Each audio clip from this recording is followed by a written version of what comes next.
Hello students. Last class में हम लोग जो है एटॉमिक रेडियस के बारे में पढ़ रहे थे। हमने देखा था कि जो एटॉमिक रेडियस है वो कितनी तरह की होती है।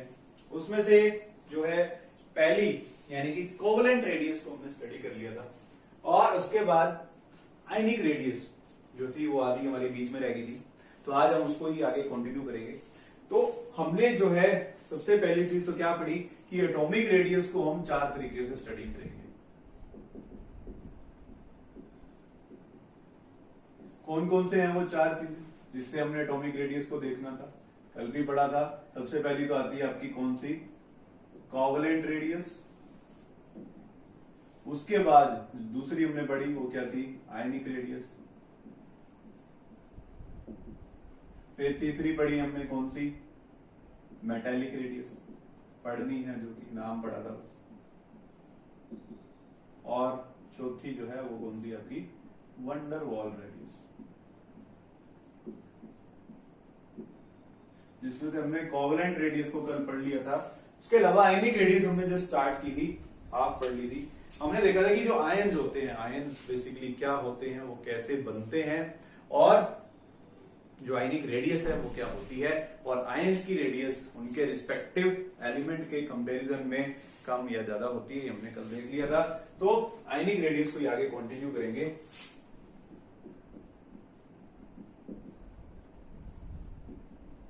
देखो जैसे कि लास्ट क्लास हम लोगों ने पढ़ा था कि जो आयन है वो दो तरह के होते हैं।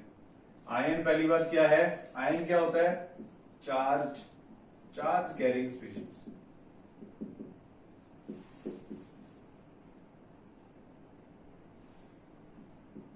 वो चीज जिसके ऊपर कोई चार्ज हो, पॉजिटिव हो या नेगेटिव हो, उसे हम क्या बोलते हैं, आयन बोलते हैं। और दो तरीके के आयन पढ़े थे हमने, एक था कैटायन और दूसरा था कैटायन जिसके ऊपर पॉजिटिव चार्ज हो और अनायन जिसके ऊपर नेगेटिव चार्ज। और पॉजिटिव चार्ज क्यों आता है और नेगेटिव चार्ज क्यों आता है, ये हमने लास्ट क्लास में पढ़ लिया था। और कैटायन वाला पार्ट हमने कल कंप्लीट कर लिया था, जिसमें हमने क्या देखा था कि अगर आप मैग्नीशियम को कंपेयर करो मैग्नीशियम पॉजिटिव से, तो मैग्नीशियम का जो साइज होगा वो मैग्नीशियम पॉजिटिव से क्या होगा, ज्यादा होगा।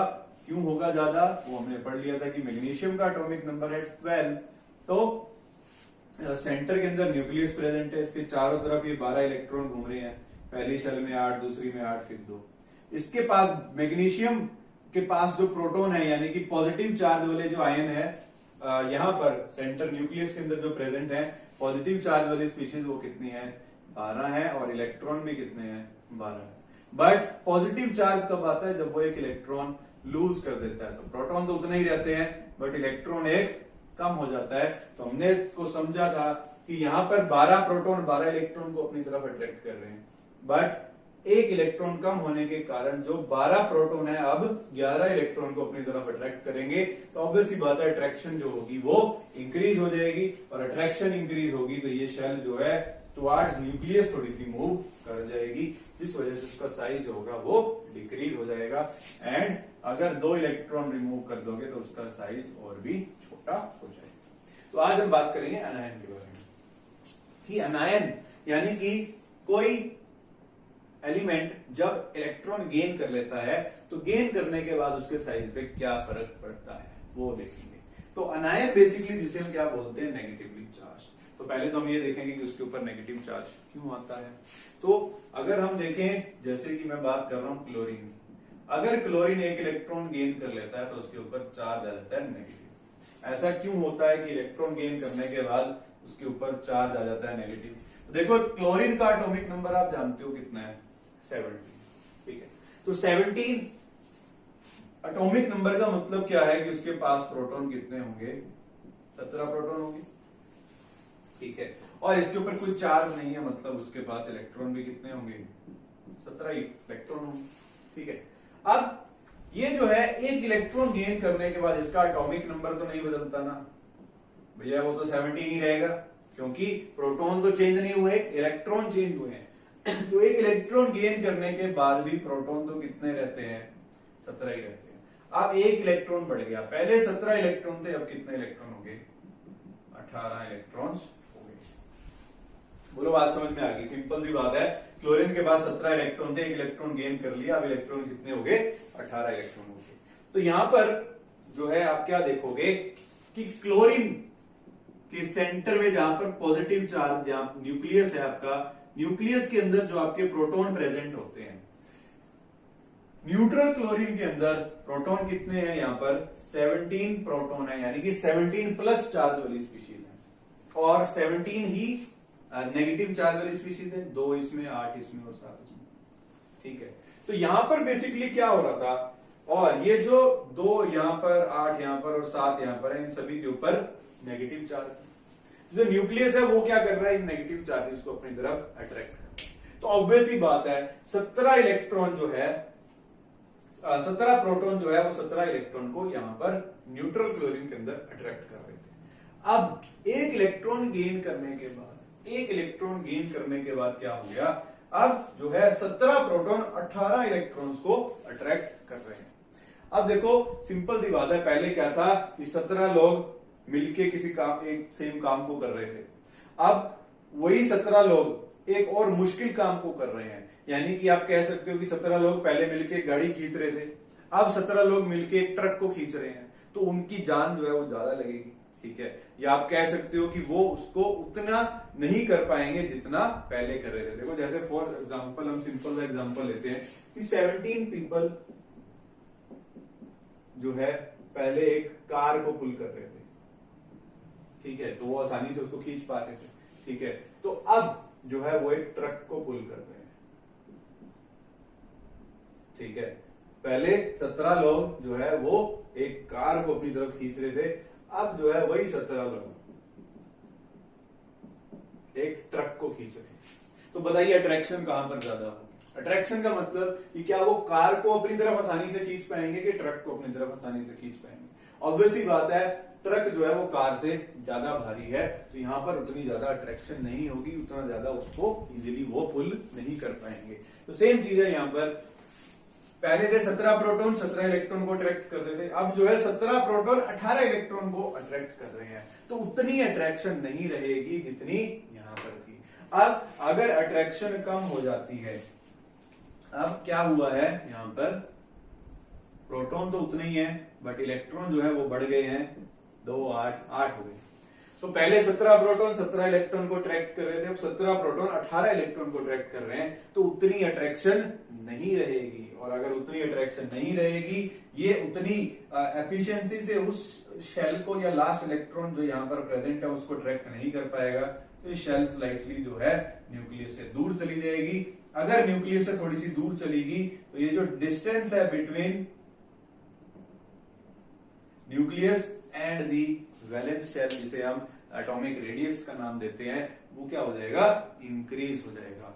तो यहां पर आप एक चीज को समझ लीजिए कि अगर कोई स्पीशीज इलेक्ट्रॉन को गेन कर लेती है, तो इलेक्ट्रॉन गेन करने के बाद उसका जो साइज है वो क्या हो जाता है? इंक्रीज हो जाता है।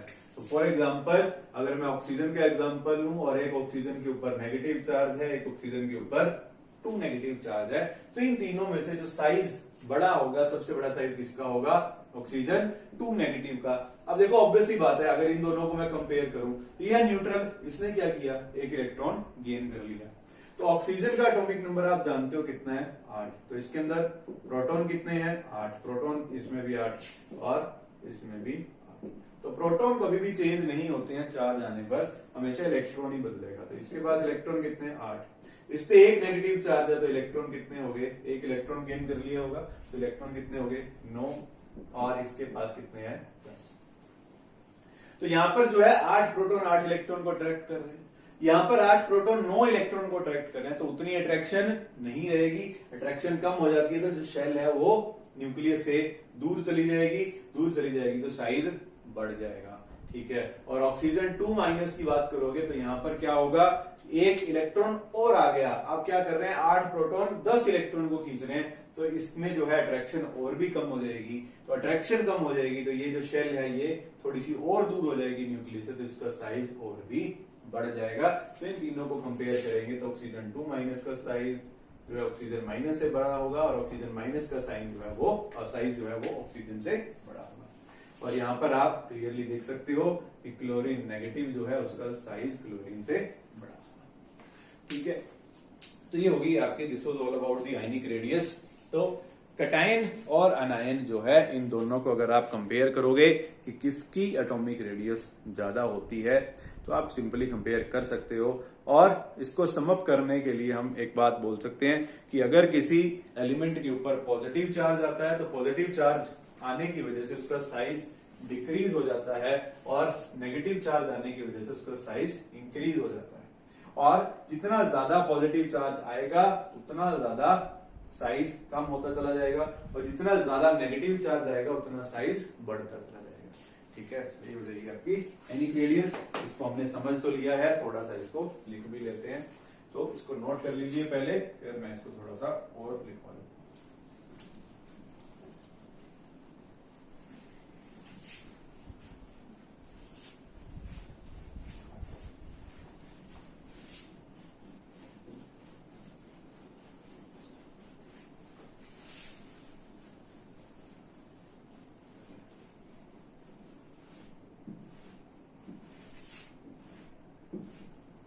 इसके बाद थोड़ा लिख लेंगे इसको। तो जैसे कि हमने पढ़ा कैटायनिक रेडियस के अंदर, पहले हम पढ़ते हैं कैटायनिक रेडियस को।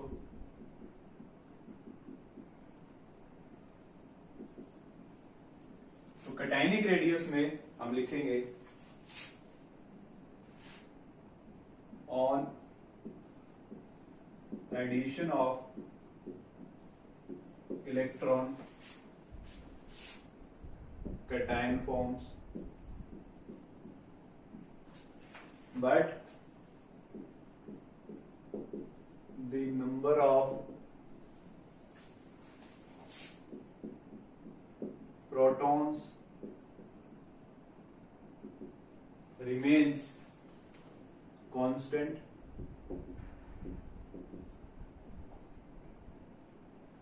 ठीक है क्या हुआ? Addition of electron cation forms, electron के ऐड होने पर कैटायन बनता है और जो प्रोटॉन है वो क्या रहते हैं? कांस्टेंट रहते हैं। So the attraction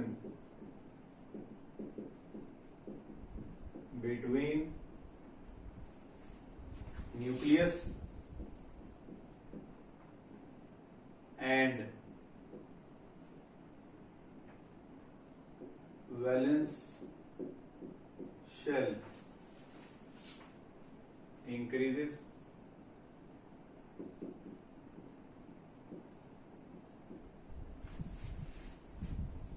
and valence shell will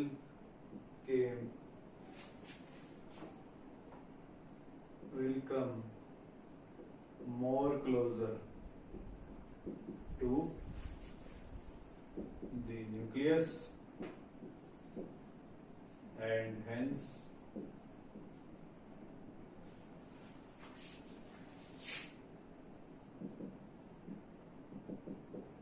atomic radius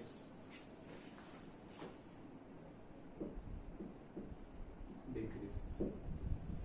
ठीक है, और ये डेफिनेशन थोड़ा देखना है यहाँ पर, ऑन एडिशन नहीं ऑन रिमूवल है। इलेक्ट्रॉन रिमूव करेंगे हम कैटायन के अंदर।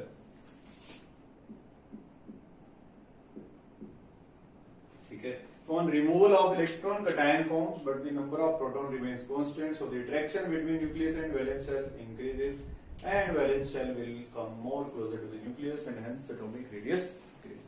ये हो जाएगा about the cationic radius.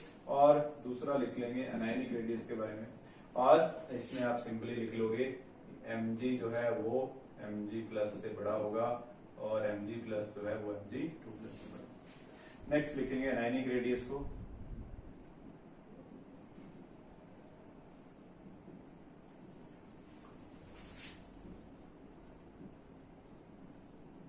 On addition of electron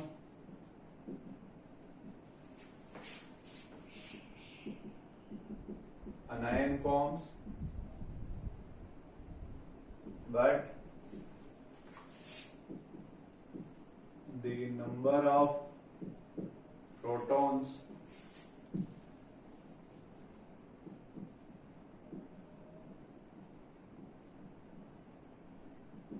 remains constant, so the attraction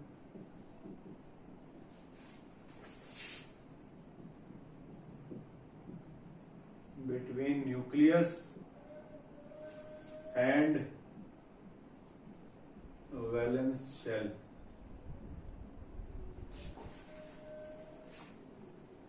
decreases, so the size will increase.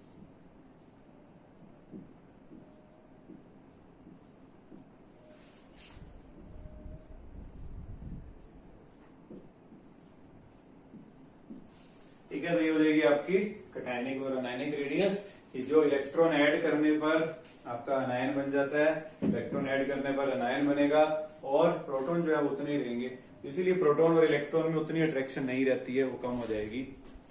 ठीक है, so the attraction between nucleus and valence shell decreases, so the size will increase, तो size जो है वो anion का बड़ा हो जाएगा after the addition of electron. तो ये होगी आपकी आयनिक रेडियस। नेक्स्ट देखेंगे इसमें मेटालिक रेडियस।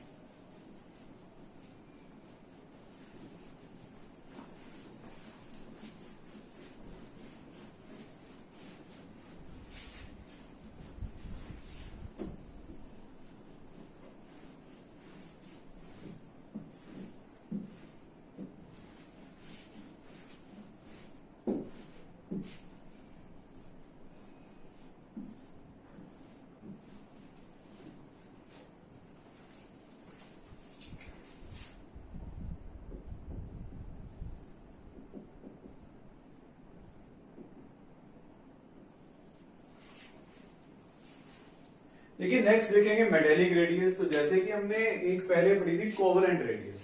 कोवलेंट रेडियस में आप क्या पढ़ते थे, जहां पर कोवलेंट बॉन्ड बना होता था, और कोवलेंट बॉन्ड कैसे बनता है, एटॉमिक ऑर्बिटल्स के ओवरलैपिंग की वजह से। जहां पर एटम जो प्रेजेंट है उसका अगर देखें तो वो आपस में क्या करते हैं, ओवरलैप करते हैं, और वहां पर हमने देखा था कि जो इंटरन्यूक्लियर डिस्टेंस है उनका, उसका हाफ कर दो तो उसे बोलते थे कोवलेंट रेडियस। तो मेटेलिक रेडियस भी डिफाइन अगर इसको करें तो ये भी वही होती है, metallic radius it is half of the internuclear distance between two metal atoms, between two adjacent metal atoms.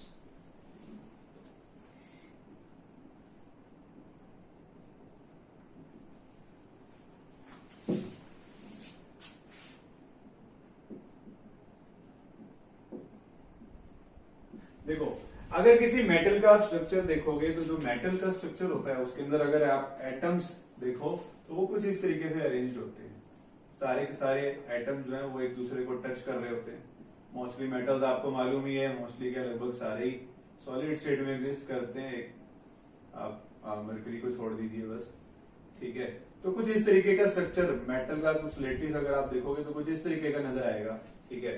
तो इनमें से कोई दो एडजेसेंट मेटल्स मैं उठा रहा हूं, जैसे मान लो इन दो एटम्स को मैंने यहां पर निकाल लिया बाहर, ठीक है, जिसमें आप देख सकते हो कि दोनों एटम्स जो हैं आपस में एक दूसरे को टच कर रहे हैं, ठीक है, और ये दोनों का है सेंटर, और ये हो जाएगा इनका इंटरन्यूक्लियर डिस्टेंस, यानी कि दोनों न्यूक्लियस के बीच का जो डिस्टेंस होता है, इस डिस्टेंस को, यानी कि यहां से लेकर के ये जो डिस्टेंस है, इस डिस्टेंस को आप क्या बोलते हैं, इसको बोलते हैं हम इंटरन्यूक्लियर डिस्टेंस। ये हमने लास्ट क्लास भी सीखा था कि इंटरन्यूक्लियर डिस्टेंस क्या होता है, दो एडजेसेंट मेटल एटम्स के न्यूक्लियस का जो डिस्टेंस है उसे हम इंटरन्यूक्लियर डिस्टेंस बोल रहे हैं, ठीक है। और मान लो ये डिस्टेंस d है, तो जो मेटेलिक रेडियस है वो रेडियस हमने क्या बोला, रेडियस जो है वो इस डिस्टेंस की क्या हो जाएगी, बस जैसे कोवलेंट रेडियस में पढ़ा था सेम वही चीज है मेटेलिक रेडियस में, बट एक चीज इसमें हो और हम ऐड करेंगे, वो क्या? देखिए यहां पर अगर आप मेटल एटम्स देखो, ये हमने मेटेलिक रेडियस बताई, और अगर इसको कंपेयर करें हम कोवेलेंट रेडियस से, कोवेलेंट रेडियस कैसे बताते थे? वहां पर हम क्या बोलते थे कि दो एटॉमिक ऑर्बिटल्स क्या करते हैं, आपस में ओवरलैप करते हैं। तो ये डिफरेंस था, जिसे हमने बोला था इंटरन्यूक्लियर डिस्टेंस, और जो रेडियस थी वो इंटरन्यूक्लियर डिस्टेंस की हाफ कर दी। ठीक है, तो आप एक चीज बताएं, थोड़ा सा सोचें यहां पर, कि अगर आप मेटेलिक रेडियस को और कोवेलेंट रेडियस को कंपेयर करो तो कौन सी रेडियस ज्यादा होगी? अगर इन दोनों को कंपेयर करो, अगर सेम एलिमेंट की अगर आप दोनों रेडियस को कंपेयर करते हो, यहां पर आप मेटेलिक रेडियस देख रहे हो और यहां पर कोवेलेंट रेडियस देख रहे हो, तो मेटेलिक रेडियस में आप देख रहे हो कि दोनों एटम्स जो है वो एक दूसरे को टच कर रहे हैं, ओवरलैप नहीं कर रहे हैं, सिर्फ टच कर रहे हैं। और यहां पर जो है दोनों मेटल एटम्स क्या कर रहे हैं, एक दूसरे के ऊपर ओवरलैप कर रहे हैं। तो ओवरलैप करने के बाद ये जो डिस्टेंस होगा, इंटरन्यूक्लियर डिस्टेंस, बोलो किसमें ज्यादा होगा, इसमें या इसमें? इसमें दोनों एक दूसरे को टच कर रहे हैं, यानी कि जो दोनों न्यूक्लियस है वो क्या रहेंगे, एक दूसरे से थोड़े ज्यादा डिस्टेंस पर रहेंगे, और यहां पर ओवरलैप कर रहे हैं, इसलिए न्यूक्लियस जो है वो थोड़े से आपस में पास आ जाएंगे।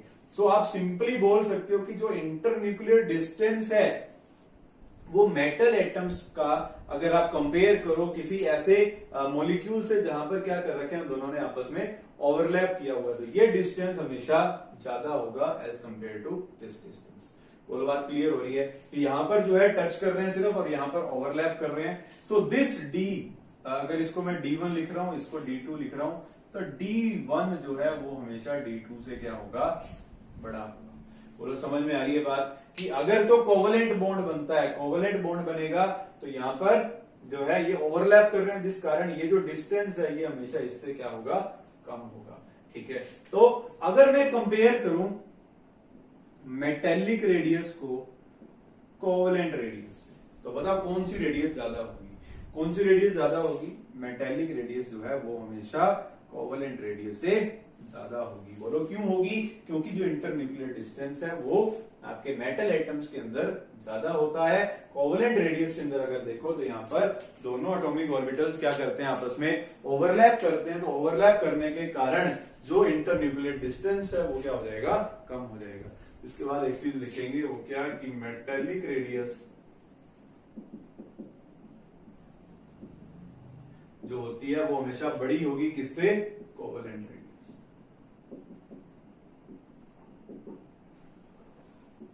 ठीक, और इसके बाद नेक्स्ट एंड लास्ट जो है वो हम पढ़ेंगे वंडरवॉल रेडियस। ये होगी आपकी मेटेलिक रेडियस, के बाद देखते हैं वंडरवॉल रेडियस को।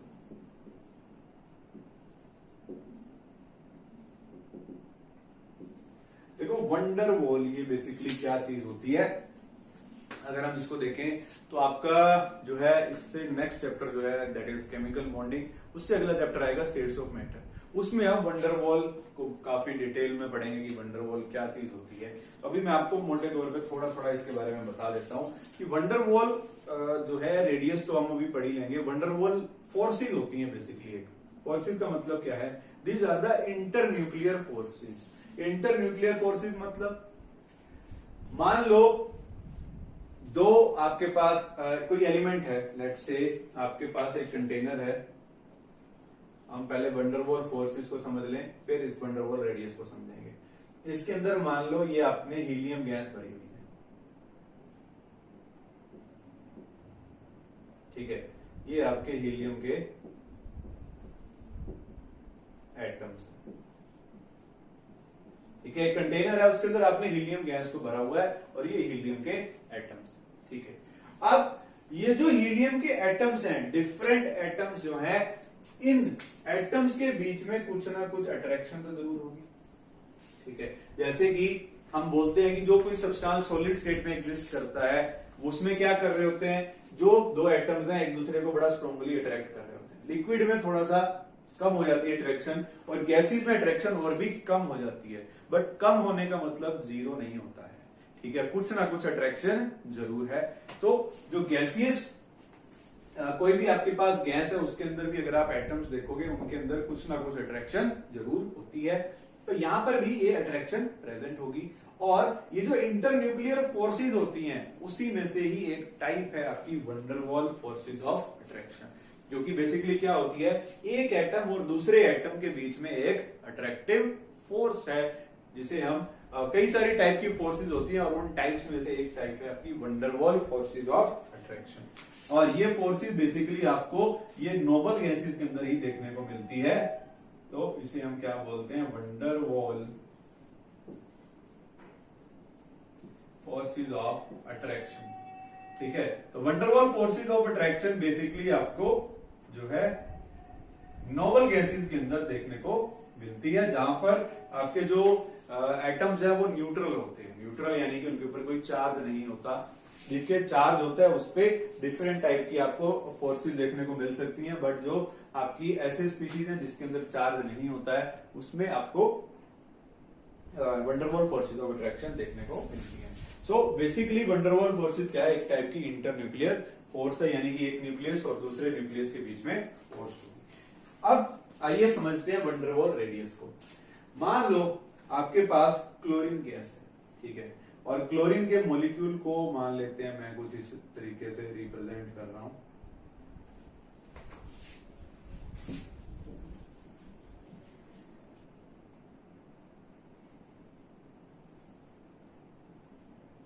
ये आपका क्लोरीन मॉलिक्यूल है, ये इन दोनों का न्यूक्लियस और ये इनका हो जाएगा इंटरन्यूक्लियर डिस्टेंस। ठीक है, तो ये इनके जो दो क्लोरीन एटम्स हैं वो दोनों आपस में ओवरलैप करे हुए हैं, तो उन्होंने अपना आपस में कोवलेंट बॉन्ड बना रखा है। ठीक है, तो ये क्लोरीन मॉलिक्यूल है और एक और क्लोरीन मॉलिक्यूल जस्ट इसके साथ में पड़ा हुआ है।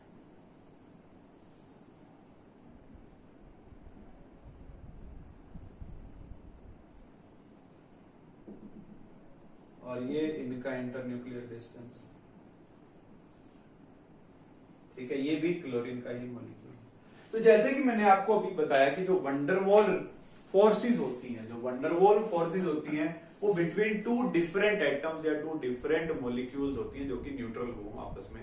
ठीक है, तो यहां पर जैसे हमने इसके अंदर देखा, हीलियम के अंदर दो डिफरेंट एटम्स हैं, उनके बीच में जो है अट्रैक्टिव फोर्स थी। वैसे ही अगर मैं क्लोरीन के अंदर देखता हूं तो क्लोरीन का एक मॉलिक्यूल है, ये दूसरा क्लोरीन का मॉलिक्यूल है। इस मॉलिक्यूल और इस मॉलिक्यूल के बीच में जो अट्रैक्टिव फोर्स होगी, उस अट्रैक्टिव फोर्स के कारण ये जो दोनों मॉलिक्यूल है एक दूसरे के थोड़े पास में रहेंगे। ठीक है, अब जो आपकी वंडरवॉल रेडियस होती है, वंडरवॉल रेडियस बेसिकली क्या चीज है, वंडरवॉल रेडियस अगर आपको बताना है, जैसे देखो यहां पर आप देख सकते हो कि इन दोनों न्यूक्लियस के बीच का जो डिस्टेंस है, इस डिस्टेंस का अगर हाफ कर दोगे, इस डिस्टेंस का हाफ कर दोगे तो आपके पास कौन सी रेडियस आ जाएगी, कोवेलेंट रेडियस आ जाएगी।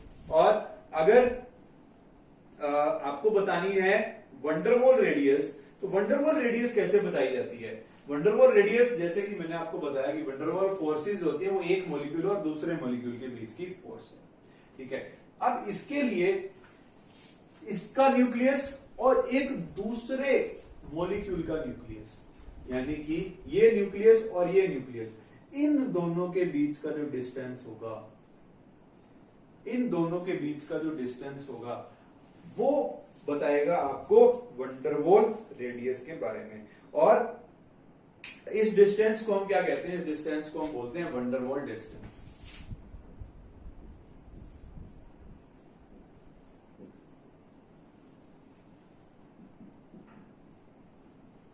ठीक है, और इस डिस्टेंस का अगर हाफ करोगे तो आपके पास क्या आ जाएगी, वंडरवॉल रेडियस आ जाएगी। ठीक है, तो ये देखिए वंडरवॉल रेडियस बाकी सभी से डिफरेंट है।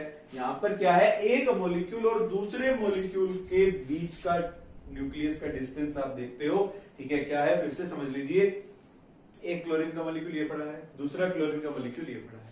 तो वंडरवॉल रेडियस क्या होती है, उससे पहले हमने वंडरवॉल फोर्सेस ऑफ अट्रैक्शन को समझा।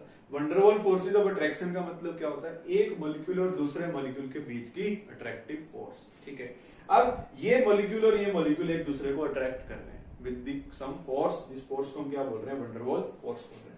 अब दोनों मॉलिक्यूल पास में पड़े हैं और इस मॉलिक्यूल का न्यूक्लियस और इसके जस्ट साथ में जो मॉलिक्यूल पड़ा है उसका न्यूक्लियस, उन दोनों के मॉलिक्यूल के इस न्यूक्लियस के डिस्टेंस को हम क्या बोलते हैं, वंडरवॉल डिस्टेंस। और इस डिस्टेंस का अगर आप हाफ करोगे, इस डिस्टेंस का अगर आप हाफ करोगे तो आपके पास आ जाएगी वंडरवॉल रेडियस। बोलो बात समझ में आ गई कि वंडरवॉल रेडियस क्या होती है। तो वंडरवॉल रेडियस को अगर आपको डिफाइन करना है तो डिफाइन कैसे करेंगे, इट इज द डिस्टेंस, जो वंडरवॉल डिस्टेंस है पहले तो उसको डिफाइन करना पड़ेगा। तो half of the internuclear distance between two adjacent जो है आपके, जो बॉन्डेड भी नहीं है आपस में, those atoms which are not bonded with each other experience a weak attractive force, ठीक है। और उस डिस्टेंस का अगर आप हाफ करोगे वो आपको बताएगी वंडरवॉल रेडियस। तो इसको अगर हम डिफाइन करें तो डिफाइन करेंगे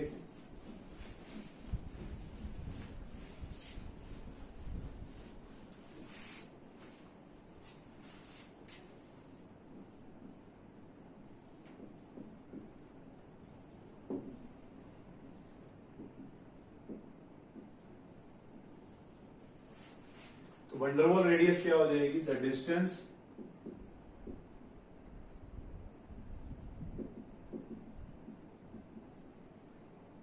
बिटवीन, इसको मैं इरेज कर रहा हूं,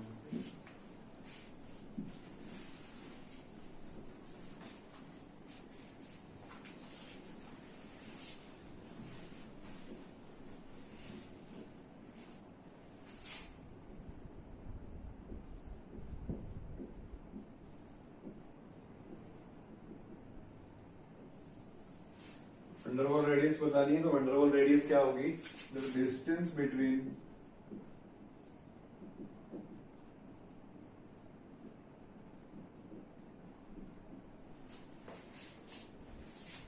two molecules adjacent to each other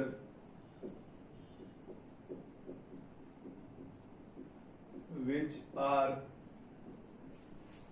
weakly attracted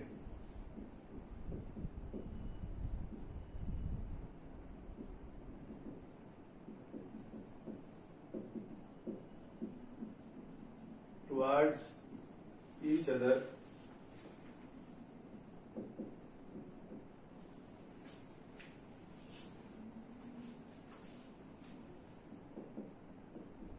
is known as van der Waal distance and half of the van der Waal distance is known as van der Waal radius. ठीक है, तो इसको clear कर लीजिए, van der Waal radius क्या है।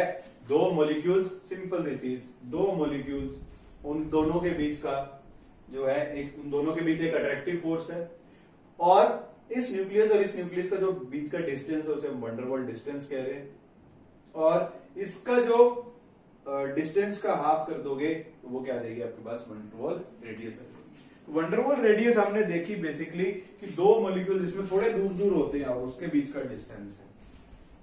तो हमने तीन टाइप की यहां पर रेडियस देखी। एक पहली पड़ी कोवेलेंट रेडियस। तो कोवेलेंट रेडियस के बीच में क्या था, दो एटम्स आपस में इस तरीके से ओवरलैप कर रहे थे और ये हमने डिस्टेंस निकाला था और इस डिस्टेंस का हाफ किया था, तो वो आ गई थी आपके पास कोवेलेंट रेडियस। ठीक है, फिर हमने पढ़ी मेटेलिक रेडियस। मेटेलिक रेडियस में बेसिकली दोनों मेटल एटम्स क्या कर रहे थे, एक दूसरे को आपस में टच कर रहे थे और इनका हमने डिस्टेंस निकाला, उस डिस्टेंस का हाफ किया, तो आई हमारे पास मेटेलिक रेडियस। अब जो है हम पढ़ रहे हैं van der Waal रेडियस। इसमें क्या है कि दो मॉलिक्यूल्स हैं या दो एटम्स भी लगा सकते हो आप, दो एटम्स हैं या दो मॉलिक्यूल्स हैं, वो क्या कर रहे हैं, दूर दूर पड़े हुए हैं और इन दोनों के बीच का डिस्टेंस जो है उस डिस्टेंस का हाफ करा तो आपके पास आ गई van der Waal रेडियस। ठीक है, तो ये बॉन्ड नहीं बनाए आपस में और गैसेस हैं तो थोड़े थोड़े दूर होंगे एक दूसरे से, तो यहां पर आप इन तीनों रेडियस को अगर आप कंपेयर करोगे तो कंपेयर करने के बाद आप देख सकते हो जो वंडरवॉल रेडियस का जो वंडरवॉल डिस्टेंस है या वंडरवॉल रेडियस है वो सबसे ज्यादा है, क्योंकि ये डिस्टेंस जो है ये सबसे ज्यादा होगा इस केस में। ठीक है, तो आप तीनों रेडियस को अगर कंपेयर करोगे तो जो वंडरवॉल रेडियस होती है, van der Waals radius will be greater than metallic radius and metallic radius will be greater than covalent radius। ठीक है, यानी कि कोवलेंट रेडियस जो है वो इन तीनों के कंपैरिजन में सबसे छोटी होती है। ठीक है, और जो वंडरवॉल रेडियस है